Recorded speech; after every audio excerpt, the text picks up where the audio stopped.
Bonjour à tous. Des rayons vides dans les supermarchés dès le début de l'année 2023, des risques d'effondrement de la chaîne de production et d'approvisionnement agroalimentaire en France. Nous avons des signaux faibles qui se multiplient, qui s'intensifient, qui grossissent depuis quelques semaines. Sans surprise, si vous avez écouté ces vidéos, lu nos analyses et mes livres par exemple depuis des mois et des mois, il est plus que temps de bouger et d'alerter, plus que temps, avant d'être mis face au drame, voilà, devant le fait accompli. Nous allons en parler aujourd'hui. Je vais vous parler de choses très concrètes, vous allez voir, très importantes, qui concernent aussi bien des gros producteurs que les petits, et pourquoi je pense tout cela, et pourquoi cette analyse doit nous mener à des actions urgentissimes, bien évidemment. Nous avons des rendez-vous dans le cadre du Tour de France de la Résistance. Je suis en Meurthe-et-Moselle ce jeudi 15 décembre. Vous écrivez si vous êtes intéressé, information, réservation, il doit rester quelques places. Référent 54, tout collé sans accent, @les-patriotes.fr. Le 5 janvier, je suis en Côte d'Or, vous écrivez à référent 21, tout collé sans accent, bien sûr, @les-patriotes.fr. Et vous n'oubliez pas ce samedi 17 décembre, le très très grand rendez-vous national de la Résistance. Avec Myriam Palomba qui viendra parler, Marc Doyer notamment, tant de personnalités de la Résistance. Je donne aussi la parole aux boulangers, charcutiers, bouchers, artisans français menacés. Bref, nous parlerons aussi de la liberté des suspendus, c'est pour ça qu'on finira au ministère de la Santé. Mais le rendez-vous samedi 17 décembre est à 14h, place des Victoires à Paris. Venez très nombreux, en plus il y aura une magnifique ambiance de Noël. On fera tout pour, vous allez voir cela. Organisez-vous depuis toute la France pour venir. Abonnez-vous à cette chaîne, n'oubliez pas le petit bouton en dessous, vous cliquez, s'abonner, c'est gratuit, c'est fait, c'est instantané. Et une fois que vous êtes abonné, vous donnez une visibilité mécanique et supplémentaire à cette vidéo. C'est pour ça que je vous remercie énormément de faire ce petit effort. Peut-être que ce n'était pas dans vos plans de vous abonner à la chaîne, peut-être que vous le faites jamais sur YouTube. Faites-le, faites une exception ici. Grand merci aussi à ceux qui l'ont fait récemment. Je vous attends, patriotes. Voilà, peut-être commencer cette semaine par une adhésion ou une réadhésion. Faites-vous ce cadeau de Noël, faites-le aussi à la France, faites-le aux générations futures, parce qu'on se bat pour nous et pour elles. On se bat pour la France éternelle, belle, rebelle, et on se bat pour l'humanité. Dans un vaste mouvement anti-oligarchique à qui personne ne fait de cadeau. On n'a pas un centime de financement public encore cette année, pas un euro d'aide. Des banques, bien évidemment, auront fait beaucoup, ça coûte cher, il y a l'inflation, et vous rejoindrez, ou vous, en réadhérant, vous serez dans une grande, grande communauté de valeurs, de convictions, de liberté, de souveraineté, de dignité, de paix. Voilà nos valeurs, nos belles valeurs. Le lien pour adhérer ou reprendre votre adhésion annuelle dans un vrai combat anti-oligarchique. Ce lien, c'est le même. C'est le premier sous la vidéo en description, il est également en commentaire épinglé. Il sera alors une dernière seconde de cette vidéo en cliquant sur votre écran. Sous la vidéo en description, il y a un deuxième lien pour faire un don de soutien aux patriotes. Je vais vous dire, c'est vital, hein. On ne peut pas financer autrement nos actions. Or, elles coûtent cher. Le don est défiscalisé aux 2/3 pour vous, comme l'adhésion et la réadhésion. Pensez-y, peut-être même avant le 31 décembre 2022, puisqu'il y a une fenêtre d'opportunité fiscale. C'est le moment de défiscaliser. Après, les compteurs fiscaux seront remis à 0 le 1er janvier prochain. Dans tous les cas, les dons supérieurs à 500 €, nous ajoutons un service dédié. Vous allez voir sur le site, mais dans tous les cas, c'est utile, c'est vital, c'est défiscalisé. Donc bravo aux donateurs et aux réadhérents. Bienvenue aux nouveaux adhérents patriotes. Allez, des rayons alimentaires vides en France dès janvier, février, mars 2023. Des pénuries alimentaires. Nous avons des signaux faibles, mais quand même de plus en plus forts, et je dirais de plus en plus bruyants, inquiétants en ce sens. Je vais vous expliquer tout ça. Et vous savez, l'effondrement d'une chaîne de production et d'approvisionnement peut être brutal. Ça vient surtout, essentiellement, bien sûr, de prix de l'énergie très excessifs et qui vont surtout connaître une très forte croissance à partir de janvier prochain, parce qu'il y a une série de boucliers financés par l'argent public vont disparaître, et qui sont surtout des prix de l'énergie artificiels. Et c'est pour ça qu'on peut agir. On peut les rendre beaucoup plus bas, on peut les remettre au juste prix, mais à condition de prendre des décisions tout de suite. Je vous explique tout ça. Alors d'abord, ce qui a mis la puce à l'oreille à tout le monde, c'est ce choc rarissime, ce 6 décembre, l'annonce par le groupe Cofigeo, donc c'est notamment les marques que vous connaissez bien, William Sorin, Garbit et d'autres, hein, un groupe français agroalimentaire, qu'à partir du 2 janvier prochain, 2 janvier 2023, il y aura, je cite, mise à l'arrêt de 4 de ces 8 usines en France, dans l'Aveyron, dans l'Aisne, dans le Vaucluse, dans la Marne. Et je cite toujours, selon le Figaro, un article du 6 décembre sur le sujet, cela représente environ 80% de la production du groupe totalement à l'arrêt. 80%. Et en plus, je cite, 800 de ces 1200 salariés français se verront appliquer un accord d'activité partielle de longue durée.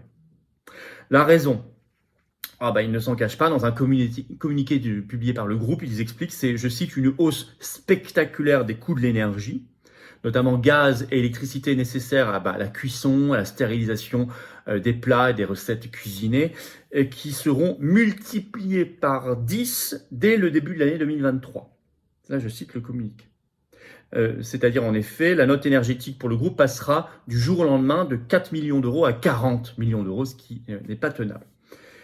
Alors, même le Figaro écrit, je cite, c'est un petit coup de tonnerre dans la filière alimentaire. Ça doit nous mettre la puce à l'oreille, sachant qu'il y a déjà eu des éléments pour nous la mettre dans les semaines et les mois précédents. Je cite toujours, selon plusieurs sources, d'autres, je cite le Figaro, d'autres groupes agroalimentaires pourraient être en grande difficulté en janvier, fragilisant la continuité de la production. Vous avez bien entendu et j'ai bien lu. Vous avez un autre article de l'Union, cette fois du 8 décembre. Le titre, les conserves William Saurin, Garbit et Zapetti vont se faire rares en supermarché, donnant une autre explication qui est fournie par le groupe à l'Union, c'est l'inflation. Au-delà des prix de l'énergie, l'inflation des autres produits, notamment, je cite, le bœuf, le porc, les tomates, mais également les emballages et le transport. Et ça, tout le monde dans l'agroalimentaire subit cela. Tout le monde. Alors, je rappelle quand même un article dont je vous avais parlé, et qui est toujours en ligne, il ne faut pas l'oublier cet article, c'est le Figaro, ça date du 21 septembre dernier, 21 septembre 2022. Le titre « Coup d'arrêt en vue pour la production alimentaire ».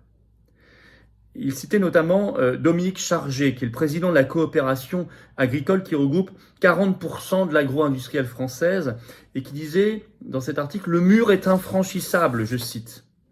Et il fait l'aveu qu'il y a un risque, je cite, pesant sur la poursuite de l'activité des usines agroalimentaires et que ce risque n'a jamais été aussi fort, je cite. Avec, je cite, fragilisation des chaînes de production alimentaire dans l'Hexagone. Bon. D'autant qu'il n'y a pas que les grands groupes agroalimentaires qui sont concernés, comme Cofigeo. Il y en a d'autres. Il y a aussi les petits artisans agroalimentaires qui sont concernés. On va se reporter à un article d'Euractiv qui a fait beaucoup de bruit, qui est sorti le 7 décembre. C'est un site spécialisé, mais très sérieux. Le titre, 80% des boulangeries pourraient fermer face à l'augmentation des coûts de production début 2023. 8 boulangeries sur 10 en France. Je cite toujours les causes. Devant la hausse des prix de l'électricité et des matières premières, bien sûr, en France, il y a 33 000 artisans boulangers aujourd'hui. Pourquoi ? Parce que beaucoup vont avoir, à partir du 1er janvier prochain, leur facture d'électricité multipliée d'un coup par 4, voire par 5. Mais aussi d'augmentation des prix sur la farine, plus 45%, le beurre, plus 100%, mais aussi le sucre, le sel, etc. Et dans cet article, il est précisé que, outre les boulangers, je cite, c'est toute la filière du pain qui est atteinte, notamment les meuniers. En plus, alors les aides gouvernementales ne les touchent pas forcément. Je vous explique pourquoi je cite l'article. Cette situation s'explique aussi par le fait que les boulangers, comme certains meuniers, les bouchers charcutiers, ne peuvent prétendre au bouclier tarifaire mis en place par le gouvernement pour aider les entreprises. En effet, la plupart de ces entreprises énergivores, qui consomment beaucoup d'énergie, disposant de puissants fours électriques, dépassent les 36 kWh et ne peuvent donc bénéficier du plafond de 15% d'augmentation dans la facture. Donc il y a de sérieux trous dans la raquette. Je rappelle que le 29 novembre dernier, devant l'Assemblée nationale, les bouchers en France ont manifesté pour la première fois depuis 20 ans. Alors c'est bien de se bouger, c'est pour ça que ce samedi 17 décembre, rendez-vous 14h, place des Victoires à Paris pour le grand cortège national où je vous attends, le rendez-vous de la Résistance. J'appelle tous les bouchers, charcutiers, boulangers, artisans et autres menacés dans leur existence professionnelle même à venir prendre la parole. Je leur donne, bien évidemment, il y aura toujours notre stand de la solidarité avec produits alimentaires et produits d'hygiène, ceux qui veulent en ramener d'ailleurs pour toutes ces personnes-là et tous les suspendus également que nous n'oublions pas.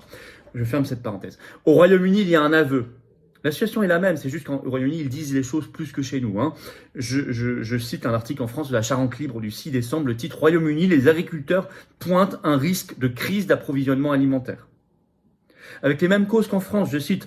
Alors ce risque a été pointé du doigt en conférence de presse ce 6 décembre par le principal syndicat agricole britannique qui parle d'envolée des coûts des engrais, des aliments pour animaux, du carburant, de l'énergie, conséquence de la perturbation des chaînes d'approvisionnement liées à la pandémie, à la guerre en Ukraine. Alors, en fait, c'est pas vraiment le Covid et la guerre en Ukraine qui sont responsables, c'est les politiques qui ont été mises en place face au Covid et à la guerre en Ukraine, ce qui n'est pas du tout la même chose. Bon. Mais c'est la même situation, vous voyez, c'est les mêmes causes qu'en France, la même situation qu'en France, les mêmes risques qu'en France, sauf que là-bas, ils le disent plus ouvertement. Et je crois qu'ils ont raison de le dire. Alors, d'ailleurs, ça semble, dans les faits en France, être anticipé, y compris par certains consommateurs qui commencent à y penser. Vous avez par exemple, c'est ce 6 décembre, l'article de 20 minutes. Le titre, « Les demandes d'équipements anti-vol dans les supermarchés ont explosé avec l'inflation ». Donc là, on sent déjà des tensions. Et vous avez cette enquête du Parisien du 9 décembre, le titre « Pénuries alimentaires, ces Français qui stockent par peur de manquer ». Ça commence petit à petit. Pour l'instant, c'est faible, mais ça commence. Et je cite un extrait de l'article du Parisien. « De plus en plus de ménages se pressent dans les supermarchés pour acheter en grande quantité des produits de première nécessité. » Alors, aura-t-on un effondrement de toute la filière agroalimentaire en France début 2023 ? Pourquoi n'en parle-t-on pas davantage, alors que c'est un sujet gravissime ? Pour en sortir immédiatement, il faut retrouver un vrai prix de l'énergie, pas les prix délirants. Donc à la baisse, fortement à la baisse. Surtout qu'en France, nous produisons très peu cher notre énergie. Pour cela, il faut sortir du marché européen de l'électricité. Unilatéralement, nous n'aurons pas la dérogation qu'ont eu l'Espagne et le Portugal par la Commission européenne jusqu'en mai 2023, c'est ce qu'ils ont obtenu. Nous ne l'aurons pas, nous le savons. Nous devons sortir unilatéralement, nous en avons les moyens, les capacités de production et d'organisation et d'acheminement, nous devons le faire. Il faut en même temps nous retirer les sanctions de l'Union européenne anti-russe sur le gaz et autres, parce que c'est une folie, elles sont contre-productives et elles ne servent en rien la paix. Elles n'apportent pas la paix là-bas, mais elles apportent la misère ici. 3, il faut un plan national massif immédiatement pour la filière agroalimentaire, de production agroalimentaire, localement, massivement, de qualité par ailleurs. Ça s'organise, ça se fait. Qu'on ne me dise pas qu'on n'a pas les savoirs et les savoir-faire, nous les avons de manière millénaire. Et nous avons des terres fertiles, tout le monde le sait bien. Voilà, moi, ce que je ferai à leur place et ce que je vous invite à relayer, parce qu'il faut relayer, il faut faire pression. Ce sont des sujets extrêmement graves, extrêmement graves. Vous avez donc noté samedi 17 décembre, le rendez-vous national de la résistance, le cortège, rendez-vous 14h, place des Victoires à Paris. Je n'y reviens pas. Abonnez-vous à la chaîne si vous voulez bien, le petit bouton s'abonner. Cliquez dessus, c'est gratuit, c'est instantané. Hop, vous êtes abonné à la chaîne et hop, on file vers le demi-million d'abonnés. On fera un événement très important pour célébrer tout cela ensemble. Et puis, vous, par les algorithmes de YouTube, nous rendrons cette chaîne et ces vidéos plus visibles à des gens qui ne nous connaissent pas encore. Donc, grand merci à ceux qui vont s'abonner et à ceux qui l'ont fait récemment. Je vous attends aux patriotes. Prenez cette carte orange d'espérance ou reprenez-la si vous avez adhéré il y a plus d'1 an. C'est pas automatique la réadhésion. Je vous attends. Ne dites pas on le fera demain. Non, déjà défiscaliser avant le 31 décembre, c'est le moment de le faire, y compris par les dons, parce que tout ça c'est défiscalisé, adhésion, dons aux 2 tiers pour vous.